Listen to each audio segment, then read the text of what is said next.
Assalamualaikum warahmatullahi wabarakatuh. Saya Fitri Akila Zalfa dari kelas 2C, NIM 12011222806. Di sini saya akan memaparkan tentang pengantar demokrasi, arti dan perkembangan bentuk-bentuk demokrasi untuk memenuhi tugas UTS dari Bapak Nurdiansyah MPD selaku dosen pengampu mata kuliah Pendidikan Kewargaan Negaraan. Di sini saya akan menjelaskan tentang pengantar demokrasi.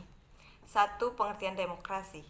Demos artinya rakyat, kratos artinya pemerintahan atau pemerintahan rakyat. Dan yang dimaksud dengan demokrasi adalah sistem pemerintahan yang mengizinkan rakyatnya memilih langsung perwakilan mereka untuk membentuk badan pemerintah. Demokrasi adalah bentuk pemerintahan di mana semua warga negaranya memiliki hak setara dalam pengambilan keputusan yang dapat mengubah hidup mereka. Demokrasi itu mengizinkan warga negara berpartisipasi, baik secara langsung atau melalui perwakilan dalam perumusan, pengembangan, dan pembuatan hukum. Dan juga, demokrasi mencakup kondisi sosial, ekonomi, dan budaya yang memungkinkan adanya praktik kebebasan politik secara bebas dan setara. Dan juga, demokrasi merupakan seperangkat gagasan dan prinsip tentang kebebasan beserta praktik dan prosedurnya. Adapun pengertian demokrasi menurut para ahli. 1. Abraham Lincoln. 2. Carles Castello. 3. John L. Esposito. Dan yang keempat, Hans Kelsen. Dan yang kelima, Sidney Hook. Dan yang keenam, C.F. Strong. Dan yang ketujuh, Henry B. Mayo. Dan yang kedelapan, Merriam. Dan yang kesembilan, Samuel Huntington. Dan ada pula yang dimaksud dengan sejarah demokrasi. Pada zaman kuno, muncul pertama kali pada mazhab politik dan filsafat Yunani kuno di negara kota Athena. Dipimpin oleh Clisthenes, warga Athena mendirikan negara yang umum dianggap sebagai negara demokrasi pertama pada tahun 507 sampai 508 sebelum Masehi. Clisthenes disebut sebagai Bapak Demokrasi Athena. Demokrasi Athena berbentuk demokrasi langsung dan memiliki dua ciri utama. 1. Pemilihan acak warga biasa untuk mengisi jabatan administratif dan yudisial di pemerintahan. Dan yang kedua adalah majelis legislatif yang terdiri dari semua warga Athena. Dan ada pula tambahan sedikit dari penjelasan saya tadi, ada demokrasi Athena. Semua warga Athena yang memenuhi ketentuan boleh berbicara dan memberi suara di majelis sehingga tercipta hukum di negara kota tersebut. Akan tetapi, kewarganegaraan Athena tidak mencakup wanita, budak, orang asing, dan non-pemilik tanah, dan juga pria di bawah usia 20 tahun. Dan kita masuk pada pertengahan abad, muncul berbagai sistem memiliki pemilihan umum atau pertemuan meski melibatkan sebagian kecil penduduk. Sistem-sistem tersebut meliputi: yang pertama adalah pemilihan Gopala oleh kasta atas di Bengal atau anak benua India. Dan yang kedua adalah persemakmuran Polandia Lituania atau 10% dari populasi total. Dan yang ketiga, Lichting di Islandia. Dan yang keempat, Lichting di Kepulauan. Dan yang kelima adalah beberapa negara Italia abad pertengahan seperti Venesia. Dan juga ada yang keenam, sistem Tuatha di Irlandia abad pertengahan awal, VC dan Republik Novgorod dan Pskov di Rusia abad pertengahan. Dan yang ketujuh adalah Things di Skandinavia. Yang kedelapan adalah The States di Tirol dan Swiss. Dan yang kesembilan adalah Kota Pedagang Otonomi Sakai di Jepang abad ke-16. Dan yang ke-10 terakhir adalah masyarakat Igbo di Volta, Nigeria.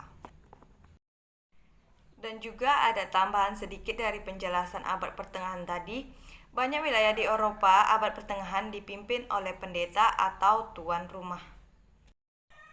Dan kita masuk pada era modern abad ke-18 dan abad ke-19. Bangsa pertama dalam sejarah modern yang mengadopsi konstitusi demokrasi adalah Republik Korsika pada tahun 1755. Dan ada pula tambahan sedikit dari era modern abad ke-18 dan 19. Penjelasannya itu konstitusi Korsika sudah didasarkan pada prinsip-prinsip pencerahan dan sudah mengizinkan hak suara wanita, hak yang baru diberikan di negara demokrasi lain pada abad ke-20. Dan pada tahun 1789, Prancis pasca revolusi mengadopsi Deklarasi Hak Asasi Manusia dan Warga Negara dan Konvensi Nasional dipilih oleh semua warga negara pria pada tahun 1792. Kita masuk pada abad ke-20 dan 21. Transisi abad ke-20 ke demokrasi liberal muncul dalam serangkaian gelombang demokrasi, atau ini dimaksud dengan gelombang demokrasi tadi, yang diakibatkan oleh perang, revolusi, dekolonisasi, religius, dan ekonomik. Kita masuk pada bentuk-bentuk demokrasi. Ada dua bentuk demokrasi, yaitu demokrasi langsung. Yang pertama, demokrasi langsung ialah merupakan bentuk demokrasi di mana rakyat memberikan suara dalam menentukan suatu keputusan. Dan yang kedua adalah demokrasi perwakilan. Dalam demokrasi perwakilan ini, seluruh rakyat memilih perwakilan melalui pemilihan umum untuk menyampaikan pendapat dan mengambil keputusan bagi mereka. Dan ada pula jenis-jenis demokrasi. 1. Demokrasi formal. 2. Demokrasi material. Dan yang ketiga adalah demokrasi campuran. Dan ada pula yang dimaksud dengan demokrasi dan birokrasi. 1. Demokrasi cenderung diasosiasikan sesuatu yang bersifat bahkan untuk pemerintahan yang otoritarian. Dan yang kedua, hubungan antara birokrasi dan demokrasi adalah sekaligus paradoksal, juga saling melengkapi. Itu artinya demokrasi dan birokrasi itu juga saling melengkapi keduanya tersebut. Dan yang terakhir kita masuk pada prinsip-prinsip demokrasi.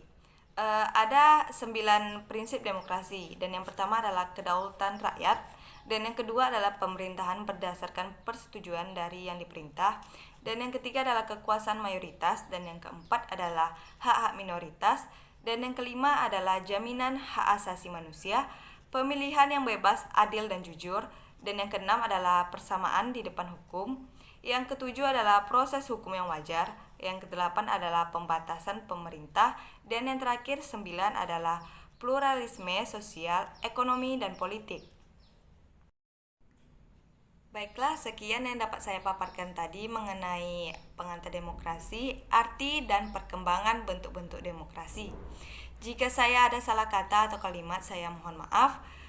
Dan terima kasih kepada Bapak yang sudah mempercayai tugas UTS ini kepada saya, Fitri Akila Zalfa. Saya akhiri dengan wabillahi taufiq wal hidayah. Assalamualaikum warahmatullahi wabarakatuh.